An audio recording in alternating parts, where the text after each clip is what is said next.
انتخابات کا موسم آ چکا ہے۔ ایک پولیٹیکل پارٹی جو کہ پاکستان تحریک انصاف ہے، اس کو یہ سخت گلہ ہے کہ اسے فری اینڈ فیئر انتخابات کا جو اس کا رائٹ ہے، جو اس کا حق ہے، وہ نہیں مل رہا ہے۔ اور یہ ہے کہ ہر کسی کو آزادی ہوتی ہے پولیٹیکلی جو وہ اپنا بیانیہ لے کے سامنے آ سکے، بیلٹس پیپرز کی گنتی صحیح ہو جائے، یہ بھی فری اینڈ فیئر انتخابات ہی کہلاتے ہیں۔ پھر نتائج جو ہیں وہ تسلیم کر لیے جائیں۔ جو رائیول پولیٹیکل پارٹیز ہیں وہ اس بات کے اوپر مت جھگڑیں کہ انتخابات ٹھیک نہیں ہوئے، دھاندلی ہوئی تھی۔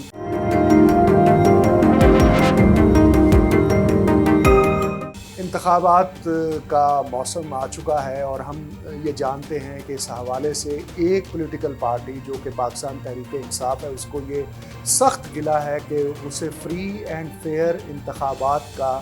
جو اس کا رائٹ ہے، جو اس کا حق ہے، وہ نہیں مل رہے۔ تو ذرا غور کرتے ہیں کہ فری اینڈ فیئر انتخابات، فری اینڈ فیئر الیکشن سے کیا مراد ہوتا ہے۔ تو اس سے ایک سب سے بڑا جو اس کا ایلیمنٹ ہوتا ہے جس سے کہ کوئی بھی الیکشن فری اینڈ فیئر آپ قرار دے سکتے ہیں، وہ یہ ہوتا ہے کہ اس الیکشن کے اندر کوئی جبر نہیں ہوتا ہے، اور یہ ہے کہ ہر کسی کو آزادی ہوتی ہے پولیٹیکلی جو وہ اپنا بیانیہ لے کے سامنے آ سکے، کسی طرح سے ووٹ دینے کی آزادی ہوتی ہے۔ پھر صحیح جو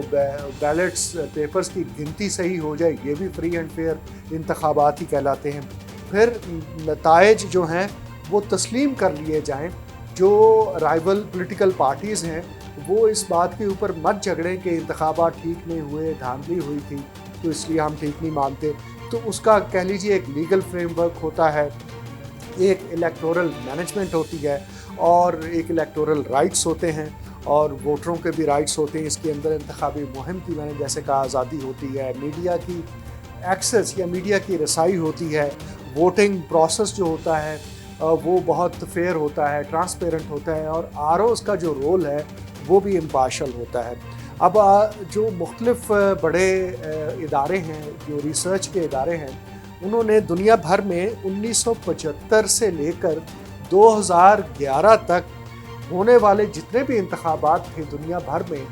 ان کو انہی کسوٹیوں پر پرکھا، انہی ٹچ سٹونز کے اوپر پرکھا کہ کیا فری اینڈ فیئر انتخابات ہوئے ہیں۔ تو پتہ چلا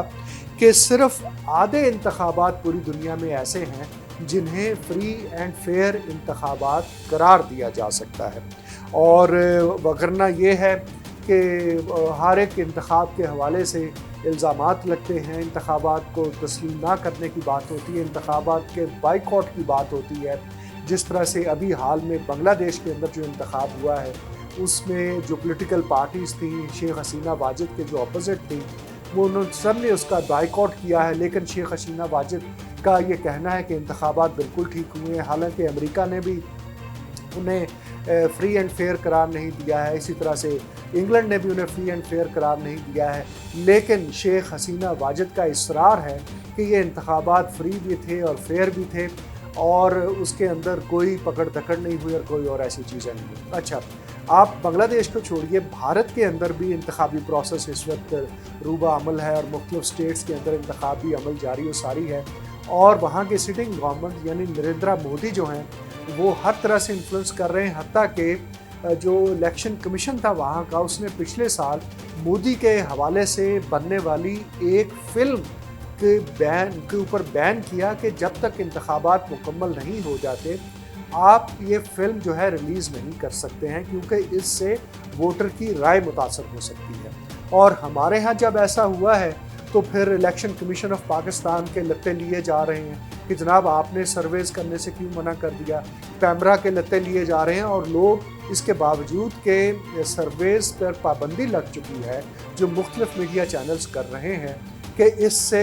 ووٹرز کی رائے متاثر ہو سکتی ہے، لیکن اس کے باوجود وہ سرویز ہو رہے ہیں اور اسے میڈیا کی آزادی سے تعبیر کیا جا رہا ہے۔ حالانکہ یہ سرویز جو ہیں سائنٹیفک نہیں ہیں، اور اس کے اندر جو کرنے والے لوگ ہیں ان کی جو ہمدردیاں ہیں بہت واضح ہیں، اور اس سے جو رائے عامہ ہے وہ متاثر ہو سکتی ہے۔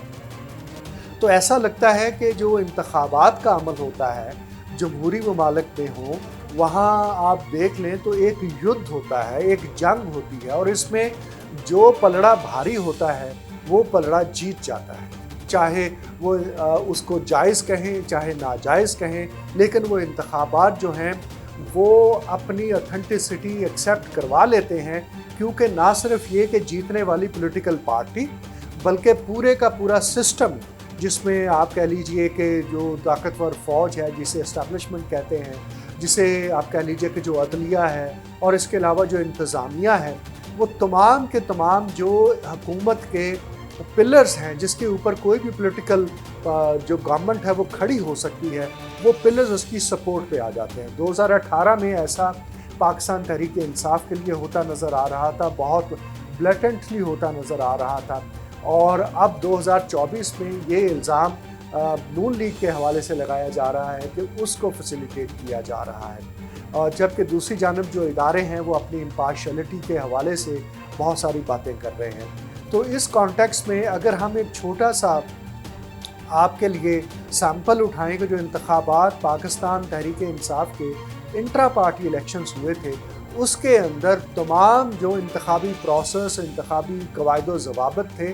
اور جو اصول تھے ان کی دھجیاں اڑا دی گئی تھیں، اور ان انتخابات کے اندر جو بیرسٹر گوہر علی خان جس کے اندر چیئرمین منتخب ہوئے تھے، اور بعد میں الیکشن کمیشن آف پاکستان نے جب پاکستان تحریک انصاف کے منشور کے اندر جو قواعد و ضوابط ہیں ان کے ساتھ ان الیکشنز کے انعقاد کا تقابلی جائزہ کیا، تو یہ ثابت ہوا کہ پاکستان تحریک انصاف نے ان انتخابات کو فری اینڈ فیئر نہیں رہنے دیا تھا،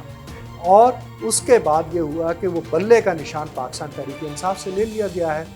اس کے بعد سے ایک دوڑ لگی ہوئی ہے، اور آج یا کل میں اس حوالے سے کوئی بڑا فیصلہ بھی آ سکتا ہے، لیکن پاکستان تحریک انصاف جن انتخابات کو اپنے انٹرا پارٹی الیکشن کے اندر فری اینڈ فیئر نہیں رکھ سکی ہے، سوال یہ ہے کہ وہ ملکی سطح پر ہونے والے انتخابات میں فری اینڈ فیئر انتخابات کا مطالبہ کس منہ سے کر دیں گے، خاص طور پر جب 2018 میں پاکستان تحریک انصاف پورے سسٹم کی